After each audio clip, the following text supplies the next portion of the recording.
SC వర్గీకరణకు TRS ప్రభుత్వం కట్టుబడి ఉందన్నారు డిప్యూటీ సీఎం కడియం శ్రీహరి. వర్గీకరణపై కాంగ్రెస్ బీజేపీలు మాట తప్పాయన్నారు. నిజాం కాలేజ్ గ్రౌండ్స్ లో జరిగిన దండోరా మహాసభలో పాల్గొన్న కడియం అంబేద్కర్ అడుగుజాడల్లో తెలంగాణ ప్రభుత్వం నడుస్తుందన్నారు.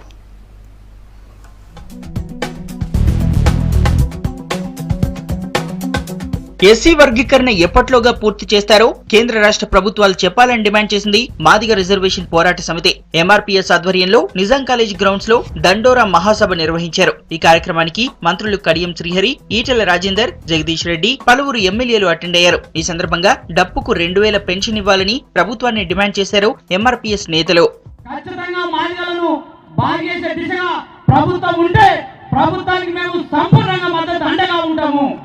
ఇదే సందర్భంలో ఈ అన్ని చేసిన కేసీఆర్ అడగకుండా తెలంగాణ ప్రభుత్వం అన్ని ఇస్తుంది. మా మాదిగలకు చెప్పులు ఉంటే మాదిగలకు 2000 రూపాయలు పింఛన్ ఇవ్వాలనే డిమాండ్ తోటి మీ ముందుకు మేము సభ జరపడం జరుగుతుంది. ఎస్సీ వర్గీకరణపై ఈ పార్లమెంట్ సెషన్ లోనే అఖిల పక్షాన్ని ఢిల్లీకి తీసుకువెళ్తామన్నారు అధికార పార్టీ నేతలు. దళితుల అభివృద్ధి జరిగినప్పుడే రాష్ట్రం బాగుపడుతుందన్నారు. సీఎం కేసీఆర్ అధ్యక్షతన ప్రధానిని ఒప్పించి ఎస్సీ వర్గీకరణ సాధిస్తామన్నారు. సార్, నేను ఎంఆర్పీఎస్ మీటింగ్ వెళ్తున్నాను. అక్కడ ఈ సమస్య ప్రధానంగా ఉన్నది.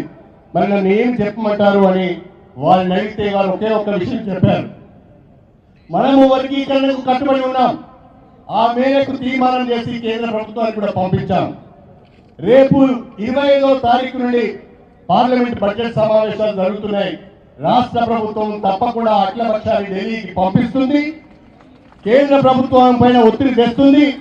మన ఎంపీలందరినీ సమీకరించుకొని ప్రధానమంత్రి గారిని, అదేవిధంగా సోషల్ జస్టిస్ సంబంధించిన మినిస్టర్ గారిని కలిసి మరి వర్గీకరణను సాధించడానికి మనం ఒత్తిడి తీసుకొస్తామని స్పష్టంగా మన దళిత బిడ్డలకు చెప్పండి అని చెప్పి కూడా కేసీఆర్ గారు చెప్పడం జరిగిందని చెప్పి ఈ సందర్భంగా గుర్తు చేస్తున్నాను. తెలంగాణ సర్కార్, తెలంగాణ ప్రభుత్వం కేసీఆర్ గారి నాయకత్వంలో పనిచేసే ప్రభుత్వమా కాదా అని చెప్పి నేను మొత్తం మీకు వివరించి చెప్పాల్సి అక్కర్లేదు. అన్న ఉడికిందా లేదా అని మొత్తం చూడాల్సి అక్కర్లేదు. ఇవాళ ఇప్పటిదాకా మనం అనుభవిస్తున్న కొన్ని స్కీములు నేను అడుగుతా ఉన్నా ఒకటి. ఫస్ట్ టైం అన్న, మేము హాస్టళ్లలో చదువుకున్న వాళ్ళం. నేను ఒకటే ఇవాళ మీకు విజ్ఞప్తి చేస్తున్నా, మనకు ఖచ్చితంగా ఏ ప్రభుత్వమైనా చేసినప్పుడు అభినందిద్దాం. కానీ ఆ ప్రభుత్వాలు పట్టించుకున్నప్పుడు ఖచ్చితంగా ఐక్యంగా ఉద్యమించే తత్వం ఉండాలి. తెలంగాణ ఈ మధ్య కేంద్రం ఇట్లనే ఎంత నాచిందో మీకు తెలుసు, ఎంతమంది అమలులో మీకు తెలుసు. ఇక రాదనుకున్న సందర్భంలో తెలంగాణ రాష్ట్రాన్ని సాధించుకున్న వాళ్ళం.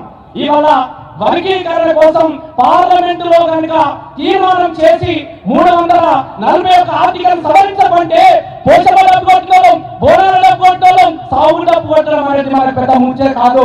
కేంద్ర ప్రభుత్వాన్ని మనం పంచడం ఖచ్చితంగా మనం సాధించుకుంటాం. అన్ని పార్టీల నేతలను ఆహ్వానించినప్పటికీ కేవలం టీఆర్ఎస్ పార్టీ నేతలే సభకు హాజరు కావడంపై సభా ప్రాంగణంలో భిన్నాభిప్రాయాలు వినిపించాయి.